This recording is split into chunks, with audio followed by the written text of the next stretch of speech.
Bonjour, je m'appelle Thomas Batté, je viens de l'université de Mons. Je suis en 3e année de doctorat et ma thèse s'intitule « Modélisation mathématique de procédés de production de vaccins ». 3, 2, 1, top! Mesdames et messieurs, le début de ma thèse a été un vrai cauchemar. Impossible d'expliquer simplement mon sujet à mes proches. Le problème, voyez-vous, c'est qu'ils détestent les maths. Et moi, j'utilise les maths pour développer de nouveaux vaccins. Vous imaginez.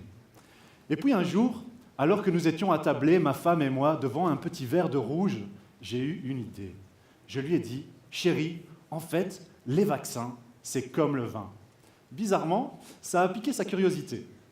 Je lui ai donc expliqué qu'un vaccin, ce n'est rien d'autre que du virus qui a été neutralisé. Et que donc, pour produire un vaccin, il faut produire du virus. Or, les virus sont incapables de se reproduire seuls. Ce sont en fait les cellules qu'ils infectent qui vont les reproduire et les relâcher dans le milieu environnant. Finalement, c'est un peu comme les levures dans le vin qui captent le sucre pour le transformer en alcool. Et tout comme le vin, les vaccins sont produits en bioréacteur. Alors là, évidemment, ma femme a rétorqué que lors de nos visites en Champagne, le vin était produit en tonneau et non pas en bio machin chose. Eh bien, en fait, mesdames et messieurs, elle a tout à fait raison. En fait, cet engin à mes pieds, tout comme ce tonneau, sont deux parfaits exemples de bioréacteurs. C'est-à-dire tout simplement des appareils où se déroulent des réactions biologiques, c'est-à-dire des réactions liées à un organisme vivant. Dans le cas des vaccins, ce sont les cellules infectées, et dans le cas du vin, ce sont les levures. Ok, très bien, me direz-vous, mais quel est le lien avec les maths? Eh bien, mon travail consiste à décrire mathématiquement ce qu'il se passe à l'intérieur du bioréacteur. Prenons le cas du vin, par exemple. Je peux écrire autant de sucre plus autant de levure égale autant d'alcool, et ainsi de suite. Une fois toutes mes équations écrites, je dispose de ce que l'on appelle un modèle mathématique, c'est-à-dire une représentation mathématique de mon procédé que je peux utiliser sur un ordinateur pour simuler de nombreuses expériences en un rien de temps. Je suis donc capable de déterminer quels sont les paramètres dont j'ai besoin pour atteindre un objectif précis. Par exemple, un vin fort ou un vin faible en alcool. Mais surtout, je vais pouvoir contrôler mon procédé pour atteindre cet objectif.